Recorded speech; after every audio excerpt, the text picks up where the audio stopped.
चलो आज इसके आगे का टॉपिक, नया टॉपिक शुरू करना है हमारे को आज,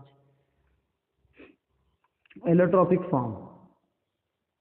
लास्ट हमने देखे थे reactivity of halogen and reactivity of metal, यहाँ तक कि हमारा हो गया था। अभी हमको न्यू टॉपिक शुरू करना है आज हमारे को, एलोट्रॉपिक फॉर्म। क्या मतलब होता है एलोट्रॉपिक फॉर्म का?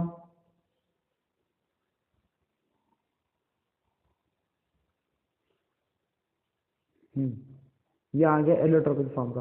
क्या होता है एलोट्रॉपिक फॉर्म का मतलब? एलोट्रॉपिक फॉर्म का मतलब होता है एक ही मॉलिक्यूल के डिफरेंट डुप्लीकेट, अलग अलग डुप्लीकेट। मॉलिक्यूलर फार्मूला सेम रहेगा पर उससे स्ट्रक्चर फार्मूला क्या रहेगा? डिफरेंट रहेगा। Is called as allotropic form.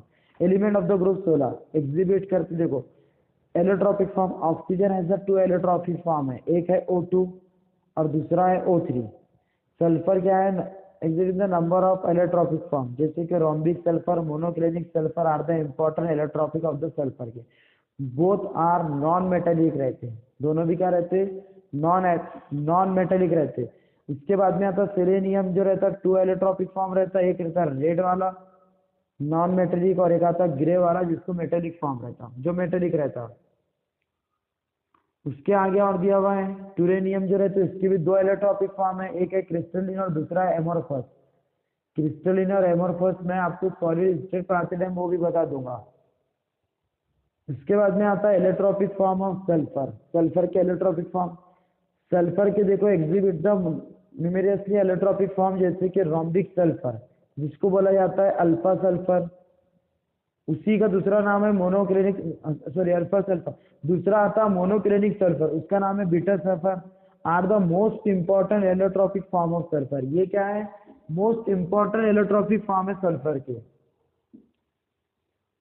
ये बॉक्स में दिए हुए एलोट्रॉपिक फॉर्म और कलर, इनके सभी प्रॉपर्टीज वगैरह, जैसे कि देखो सल्फर के एलोट्रॉपिक फॉर्म, एक आता रोम्बिक सल्फर और दूसरा आता मोनोक्लिनिक सल्फर। जो रोम्बिक सल्फर रहता है ना, उसका कलर पेल येलो रहता है और वो ब्राइट येलो रहता है, सॉलिड फॉर्म में रहता है। शेप जो रहता है इसका ऑर्थोरोम्बिक क्रिस्टल रहता है और उसका नीडल शेप का रहता है, मोनोक्लिनिक क्रिस्टल के रहता है। इसका मेल्टिंग पॉइंट 385.8 केल्विन और उसका मेल्टिंग पॉइंट रहता है 393 केल्विन। डेंसिटी देखा जाए तो 2.069 पर सेंटीमीटर क्यूब और उसकी रहती है 1.898 पर सेंटीमीटर क्यूब। सॉल्युबिलिटी अगर देखा जाए तो ये वाटर में इनसॉल्युबल है और सोल्युबल इन CH2 बोले तो कार्बन डाइसल्फेट के अंदर। उसके बाद अगर अगली प्रॉपर्टी अगर हम देखते हैं तो आता है सॉल्युबल इन CH2। एक मिनट,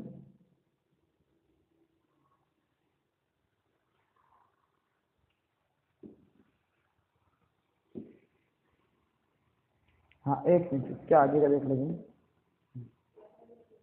देखो अभी सॉल्युबिलिटी की बात अगर किया जाए तो soluble in water and insoluble in water, soluble in CH2।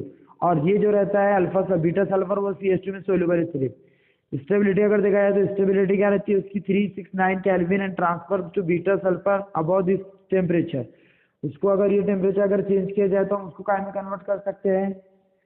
Beta sulphur के अंदर। Stability of the 369 kelvin and transfer into the alpha, इसको अल्फा सल्फर में क्या है? अल्फा सल्फर में क्या वो कर सकते, कन्वर्ट कर सकते टेम्परेचर कम करने पर, और इधर टेम्परेचर बढ़ाने पर वो बीटा सल्फर में चले जाएगा। उसके बाद में आती है उसके अंदर स्ट्रक्चर की अगर बात करें तो इसका है S8 और molecule having the packing ring structure रहता, इसका भी S8 मॉलिक्यूल रहता है, पैकिंग रिंग स्ट्रक्चर रहता। उसके बाद में method of preparation, it is directly method, इसको प्रिपेयर किया जाता है evaporation of rose sulphur in the CH2 के अंदर प्रेजेंस में। और रोम्बिक सल्फर जो रहते हैं वो क्या होते हैं? Melted in a dish and cooled till the crust in the form, crust form में रहते हैं। 2 all are made in the crust and remaining liquid is the preparation of the pour out to the given needle shape crystal of the beta sulfur। ये जो अभी हमने पढ़े ये allotropic form का पूरा चार्ट दिया हुआ था आपको, इसमें डिफरेंट एलोट्रॉपिक फॉर्म बताया हुआ है। उसके बाद में आते हैं ऑक्सो एसिड। अब हमको पढ़ना है ऑक्सो एसिड। यहाँ पे देखो दिया हुआ है ring structure of S8।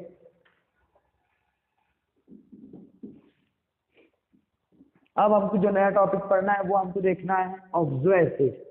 Oxo acid of sulphur, तो सल्फर फॉर्म करता है नंबर ऑफ ऑक्सो एसिड।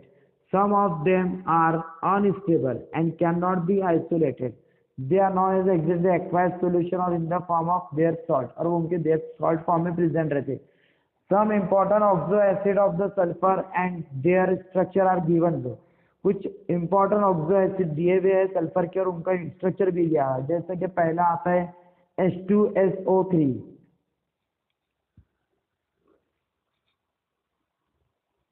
जिसका नाम है सल्फरस एसिड. इसके इक्वेटोरियल पोजीशन के ऊपर 2 lone pair of electron present रहते हैं. ये स्ट्रक्चर आपको याद रखना है. सेकंड आता है सल्फ्यूरिक एसिड H2SO4. ये उसका स्ट्रक्चर है S double bond O single bond OH single bond OH के साथ. उसके बाद में आता है पैरासल्फ्यूरिक एसिड. पैरासल्फ्यूरिक एसिड का फॉर्मूला है H2H2O7. तो आपको एग्जाम में पूछा जाता है कि draw the structure of H2H2O7 या draw the structure of H2SO4 या फिर H2H2O3. आपको स्ट्रक्चर बनाते आने होना. ये बहुत सारी दिए हुए देखो H2SO3. उसके बाद आता है H2H2O4 O8 H2H2O3.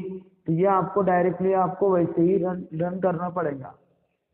इसकी प्रैक्टिस करो आप तो ही आप एग्जाम में इसको ड्रॉ कर सकते. उसके बाद में दिया उसने oxo acid of halogen. Halogen form करता है सेवरल ऑक्सो एसिड, जैसे कि टेबल नंबर 7.8 में दिया. Only 4 oxo acid have been isolated in the pure form. इसमें से सिर्फ 4 ही ऐसे ऑक्सो एसिड है जो प्योर फॉर्म में आइसोलेट होते हैं.